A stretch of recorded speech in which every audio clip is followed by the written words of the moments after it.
mbir mi ak chaîne bi ni mu demee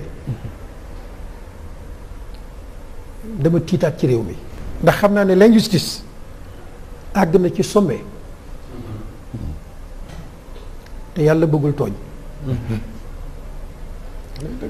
keroog bi ñu ma jël see man xaw ma lu tax ñu jël si ma xamoo déedéet sentiroo dara une semaine ay fan avant mukk amuñ problème dugg nañ ci néeg bi nag wër lu ne fu ne jëlee na fa daal benn pistolet boo xam ne dafa yàqu war naa ko ci procès bi ñu naan leen ni nañ génn avocat yi wax nañ leen génne leen pistolet bi pistolet bu yàqu boo xam ne xale yee ko doon fooyee damay def man xale yi may yar ku ma ci gis mu yor loo xam ne luy xaw a niroog brutalité la ma jël sànni ci kees gi bant sax boo ko yoree dama naan jël leen bant bi bala moo gaañ xale Aliou Ndao quartier bi mu nekk di fa dund yow xam nga ci dara dafa ma nekk waa quartier bi yépp am ak ñoom jàmm mais man ak xam gu ma xam malheureusement le système occidental ak ni ñuy xeexee diina bett la ñëpp waaye man bettut ma ndax ñëlee ngeen ne daan naa leen wax ne gis ngeen jullit ñee ñuy tooñ ca réewi penku ya di leen diaboliser na ngeen bàyyi xel ne tooñ ya fii la jëm si ndax même système bi la imam man li ma comprendre mooy lu tax ñu tànn la lu tax ñu tànn la ñëw sa kër heure boobu ak brutalité bi nga xam ne Matar expliqué nga na ko plusieurs fois alors que boo déparé Ndakaaru jëm kaw la quand même di nga romb ay jàkk ay daara ay kër ay imam ñu romb ñoo ñëpp ñëw sa kër man loolu laa mënul comprendre am na sabab sëñ Matar ak noonu gis nga année boobu dama woote bind lettre gouverneur préfet maire autorité yi yëpp ñenn ñu nekk dañ leen a yóbbul lettre invitation yóbbul leen plan de développement local bii ma lay wax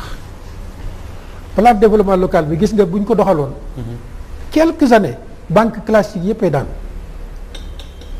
waaw yëppay daan kon da nga tegoon système mbir mu waroon a daaneel banque yi yëpp te itam nit dootul lebati xaalis ñu teg ca centime intérêt yi ndax dafa am ci biir lu ñuy tuddee finance populaire boo xam ne peuple bi ñoo koy créer delloowaat ko ci biir peuple bi loolu ñi nga xam ne dañ bëgg a dund ci suñu deret bëgguñu ko dañ ko seetaan est-ce que boo jógee woon fii tey Ndakaaru di dox ba Kaolack dañ fi gis imam boo xam ne mu ngi bind loo xam ne buñ ko doxaloon quelques années banques yi daanu bëriwul kon lii sabab la ca gis nga ngoon gi may jël si noonu maa ngi waroon def ak waa quartier ba jigéeni quartier bi benn rencontre kër Soxna Ami Diouf pour gaaral leen plan de développement local bi dañu commencé woon di structurer région bi di sillonner région bi structurer région bi yëpp murit tijaan xaadir ibaadu ci biir structuration bi fu ñu fi dem dañ naan leen bu leen xàmmee jullit bi ak chrétien bi ci solidarité sociale. dafa doon xaj banque yi ay clients. problème moo tax bi ngoon googu bi ma demee kër Soxna Ami Diouf ma gis ne kenn ñëwut ma xam ne y a quelque chose. nga dem kenn ñëwut soxna yi kenn ñëwut. te ngoon googu mooy ci guddi gi la jël. ci guddi gi lañ ma jël si. nga dem ci ndaje mi ngay waroon a daje soxna yi kenn ñëwut. mais imam Ami Diouf ñëw ne ma daal xam naa soxna yi dañoo am ay problème moo tax ma yaakaar ne daal duñ mën a ñëw. mais am na ñu wax ne am na ñu doon dem ci yeneen i réew yu ci mel ni ay Nigéria di ko fréquenté. mu ngoog doon ñëw ci sa daara ñëw ci sama daara. ndax loolu yëgoon nga ko wala xam nga leen wala am na. xale yaa ngoog sama daara nit mosut fa jógee dem Niger. sama daara nit mosut fa jógee dem Nigéria. Maxtaar moomu nga xam ne mënu si Maxtaar joxaane ñu ne maa ko jàngal.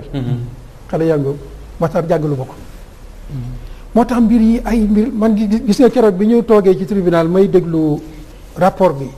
ñu naan Aliou Ndao dem na barab sàngam. jiite na fa réunion sàngam dama ne waaw xanaa kon beneen Aliou Ndao la. waaw te loolu moo la ci dossier fi ma toog lépp lañ bi noir sur blanc. dafa am lu may leeral ci li imam wax. parce que lii. dama ci doon waxtaan ak président directeur général yàlla na yàlla yokk leeram amiin dossier imam Ndao mi ngi ci traité man ak moom matin soir ba 4 heures du matin 1 heure du matin sax dañ ci doon wax. ndeysaan bi ma duggee lu ma génn balaa may informé dama ko doon wax. très bien lii nga ma tontu ci takk der bi ñëw. ki nga xam ne ñu ne dañuy dem Nigéria. di ñëw di fréquenter sa daara. président directeur général li ma tontu daf ne ma. am na takk der boo ma ne parce que wax njëkkoon naa ko ne ko am na takk der bu ko infiltré.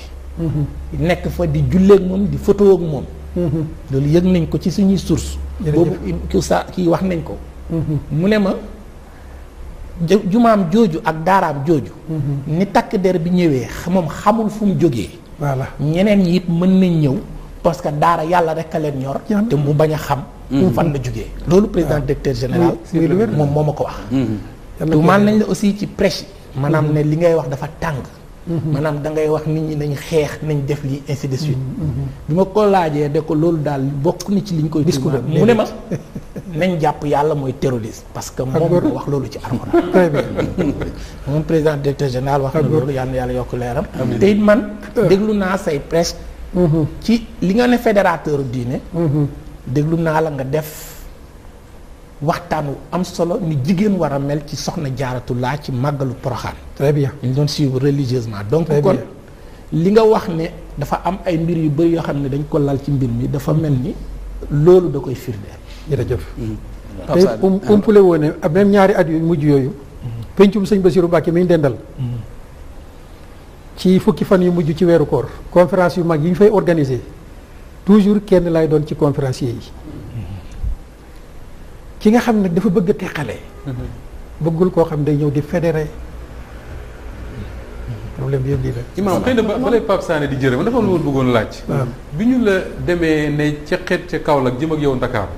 laaj bi njëkk bi mooy nga ne ci oto bi ànd ak ñoom. waaw di la indi. waxu luñ la wax ak bi nga ñëwee jàkkaarloog procureur ensuite le juge d'instruction. ñetti nit yooyu ñi nga àndal ci oto bi. le procureur le juge d'instruction lan lañ la wax ñoom loo xam ne xëy na mën nga comprendre ne loolu moo tax ñu jàpp la. ñi ma indi ñoom. waxu maag ñoom. ŋaanguñu.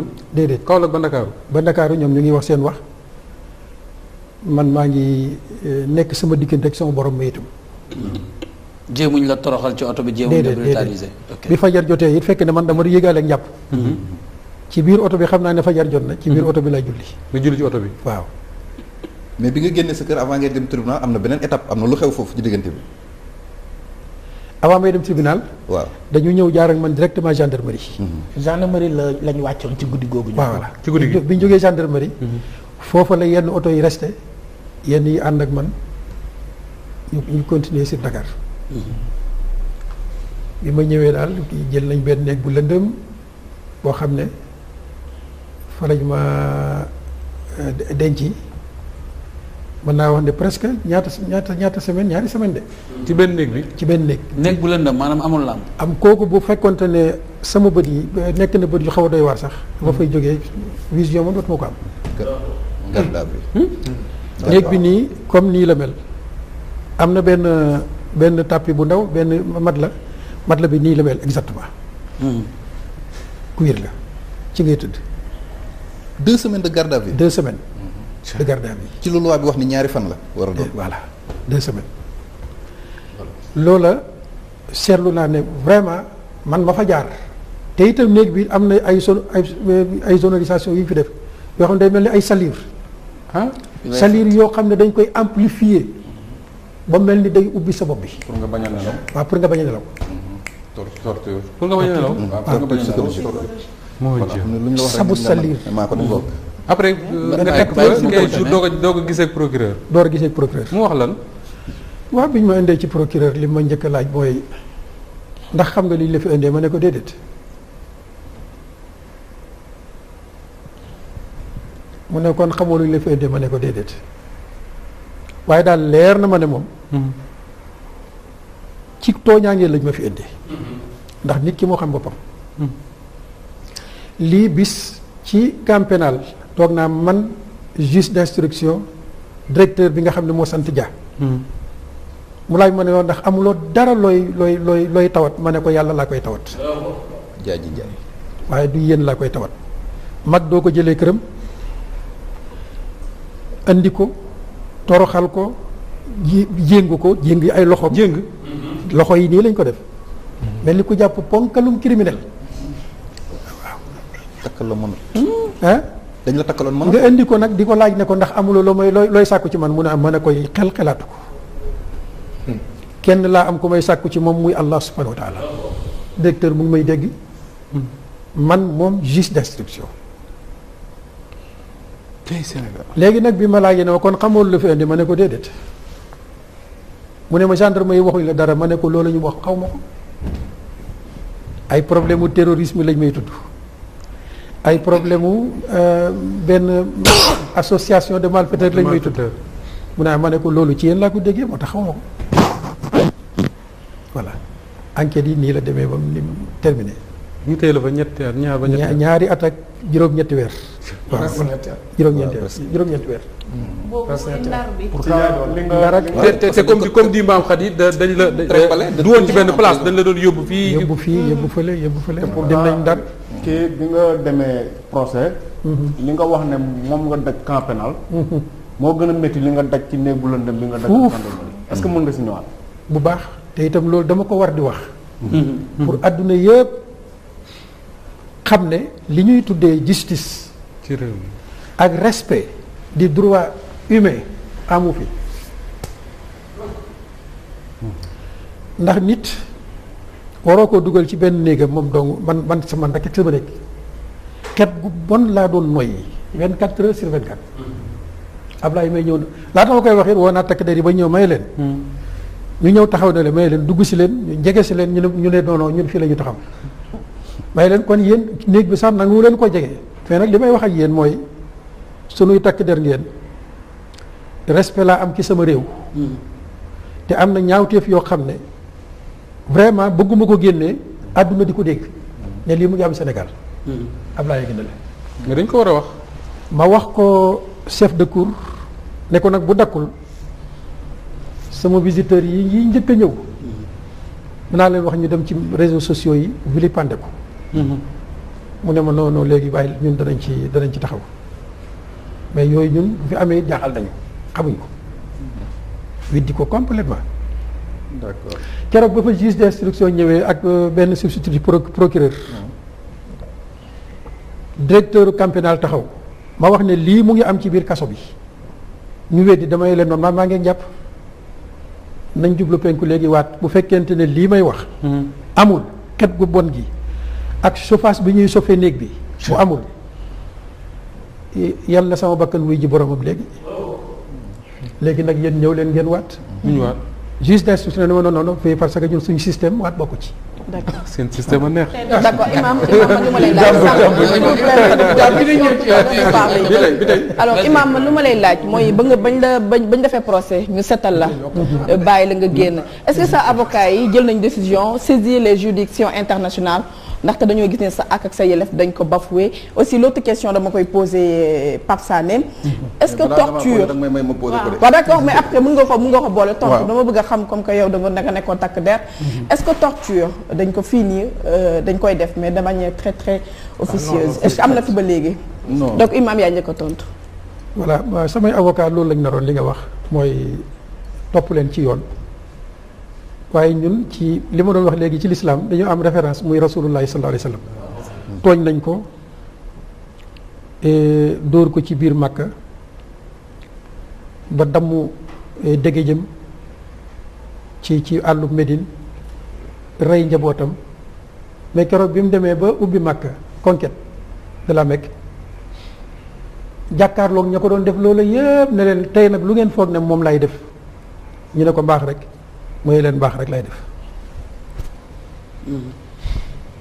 jéggal naa leen topp ma kenn lenn loolu leçon la boo xam ne ñun jullit ñi ñoo ko moom moo tax avocat yi bi ñu bëggee topp ci yoon damay leen bu ñu leen topp ci dara dañ jégal leen waaw dañu war a dundalaat sunnatu rasulillahi sallallahu alayhi wa sallam d'accord comme li ko di pour l'acte de torture mal yusri yusra maanaam gannaaw ay tolof ay bànneexa si topp comme ni nga ko waxee noonu sànq mais tamit ñu gis ci laata Pape Sané di ñëw ci sa nekkaayu foofu noonu ci kaso ba am na it yeneen étape yu nit ñi fesalul mooy ne jot nga fa tawat ndax amoon na ay genre ay wëccu ay yu la fa daloon yu nit ñi bàyyiwul xel suñ borom nag def na ci kéemaan boo xam ne gis nga sama xale yaa ngi nii man at mu jot dama daan sibiru ñaari yoon moo tax xam naa ne bi ñu ma jàppee li seen xel njëkk a xalaat mooy mu sibiroo ci biir kaso bi mais gis nga depuis ñu ma yóbbu camp pénal maanaam lañ ma téye laa gëj a sibiru allahu akbar malgré xeet yu bon yi may noyyi chaleur bi may noonu loolu waxoon naa ko fii jarul répété waat maa ngi nelaw normal di lekk normal mbirum suñ borom rek la di jaamu yàlla normal Imaam est-ce que doon na am ay financement yu koy dimbale ci tabax juma wala tabax ay kër ak yooyu noonu ndax amoon na ay financement yu jóge bitim réew Imaam yàlla def na moom ba mu jàngee ba ñibbisi dafa toog rek dew ma bitim réew sàkku ji ay financement aw ma benn bailleur boo xam ne mooy financé Aliou Ndao am na fi nag ay bonne volonté yoo xam ne alhamdulilahi rabbil alamin ñoom bàyyiwuñ daara ji ma tudd ci ku mel ni Ibrahima Niang tukkikat la ñoom Aliou Ñaan ñoom ñoo njëkk a ñëw ca daara ja tabaxal ma fa lu mat juróom benni classe tabaxal ma fa jumaa mais Aliou Ndao moom mosta dem di laaj ndimbal ci naar yi mosulam dara mosul jóge bitim réew maa ngi sama mbay mosu topp sama jur sëñ daag mi ñëw na fa jaar na fa yàggul dara ñun ñu ngi ci àll bi di bay di sàmm di yar sax ganaar ngir lan préserver suñu pas-pas am ay taalibe bitim réew aussi yu fa am ay daara ak yooyu man amu leen ay taalibe bitim réew yu fa am ay daara ak yooyu comme lii comme ñoo xam ne formé nga leen jóge ci yow bëri na ay daara bitim réew bëri na mënuma leen a lim daara ju mag jama yor ne rek fam ne man na juróom benni daara loolu nag bokk tax xale yi nga xam ne génne nañ ci daara ji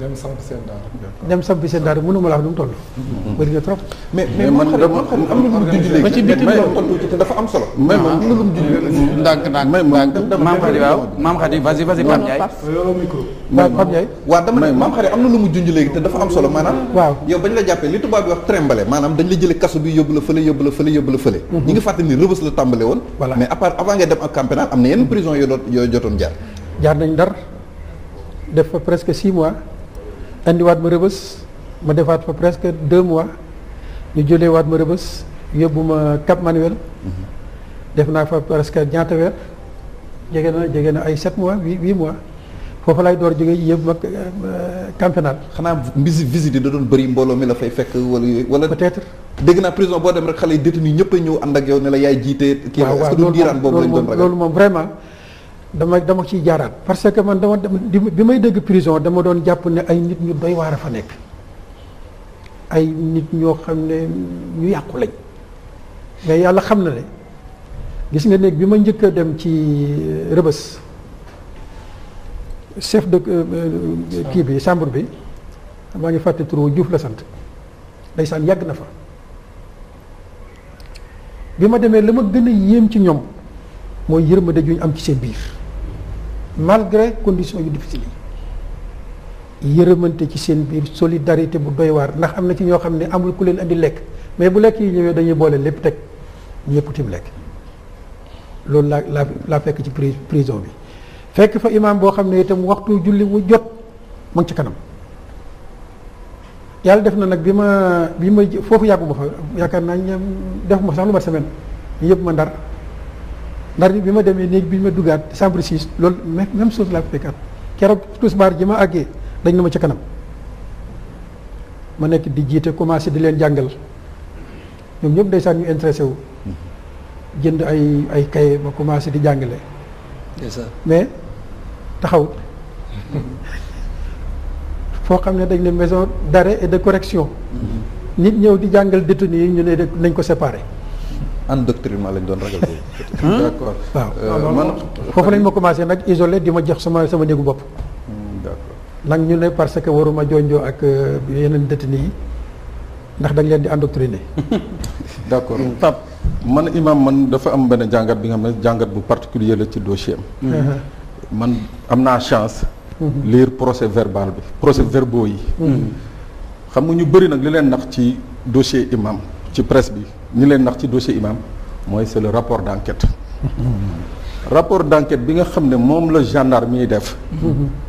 képp ku ko lire. billaahi buñ la tagalee imam Ndaw mi yow sa bopp da ngay jël paaka rendi ko. waaw ngay rapport d'enquête. dëgg la c'est un ramassis de mensonges des officiers de police judiciaire. mooy maanaam ñoom seen xalaat lu leen neex. lañ ciy def ñoom lañ ciy def c'est-à-dire le procès verbal moom mooy refléter la ngay wax ak nit ki mu lay tontu. ok loolu mooy. na wax li ci PV. mooy PV. waaw ok mais le rapport. waxul ma wax ko de. c'est un plus du PV mooy li nga xam ne officier de police judiciaire moom mooy toog. di xalaat su ko neexee nag sax ne ko fekk naa fa mitrailleuse moom bu ko neexee mu wax ko. parce que on a dit dañ ne ci loi Sénégal l'OPJ dafa prêter serment mooy maanaam son serment la lii mooy li ma wax dëgg la.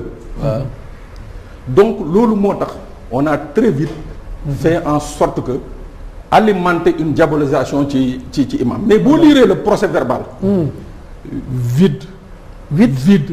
vide. waaw exactement. mooy benn li ma ci bëgg a wax foofu xam nga mooy lan.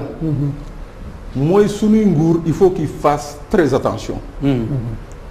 gis nga les services de police et de gendarmerie particulièrement les services de renseignement dañu am ñaari mission rassurer l'État ak des fois mission tiital État si gis nga boo jëlee François Mitterrand la nga xam ne toute sa carrière sa vie politique sa vie de président de la République la nga xam ne moo ko mës a métti ba muy dee mooy ce qu'on a appelé le coup de la cellule antiterroriste de l'Élysée mooy quand les gendarmes de l'Élysée ont inventé le fameux attentat des Irlandais de Vincennes monter un coup wàcc fa fekkuñu fa dara comme kër imam dem woo seeni ay contacts dans la pègre teg fa ay armes teg fa ay grenades teg fa ay bombes ne gars yi ñoo ko moom procès boobu ba tey ji 82 ba tey mu ngi daw France ba tey ji mënagul sotti parce que dañu dem ba finalement ils ont eu accès aux archives de l'Élysée et ils se sont rendu compte que kii di le commandant Proutot qui gérait la cellule ak son adjoint Paul Barry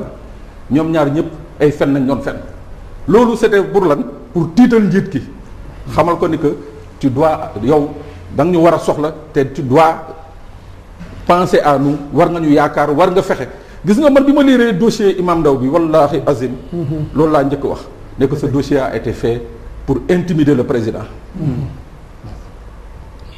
c'était pas un dossier qui a été fait sur la base de faits réels mooy benn yéeme na deuxième fait bi mooy lan mooy dama ne comme président dafa yéeg moom it nekk à la mode di nekk ci terrorisme bi comme ñëpp ñi ngi naan terrorisme mu naan terrorisme moom it mu nekk ci certains ont dit que c'était une opportunité mooy maanaam tey jii. est-ce que c'était pas le bon coup c'est-à-dire que au lieu que ce soit les officiers de police ñoo ko defar ak yooyu wala les enquêteurs que l'État se dise même que là il y a une ambiance mondiale on parle de terrorisme un peu partout on sait que il y a beaucoup de financement dans la lutte contre le terrorisme est-ce que quelque part l'État ne se dit pas que c'est le bon coup nañ ci jàpp. et pourquoi cibler nag pourquoi cibler Imam Ndao. oui mais c'est dinaa ñëw pourquoi cibler Imam Ndao dinaa ñëw parce que si c'est la Moustapha. dinaa ñëw pourquoi am imam. vas-y waaw xam nga pourquoi ça a été imam. Maodo Makhtar dafa wax lu am solo sànq. nee na dafa amoon ñu infiltrer imam. effectivement soo xoolee. la DST mooy la direction de la surveillance du territoire ñoom dañu considérer woon imam mi comme une source ouverte déglu bu baax li may wax de mooy maanaam jàppoon nañ ne que imam ña fay ñëw mën nañ fa taataane ay éléments yi nga xam ne dana leen permettre ñu remonter ay informations sur le terrorisme ou sur le blanchiment d'argent ou sur l'association de malfaiteurs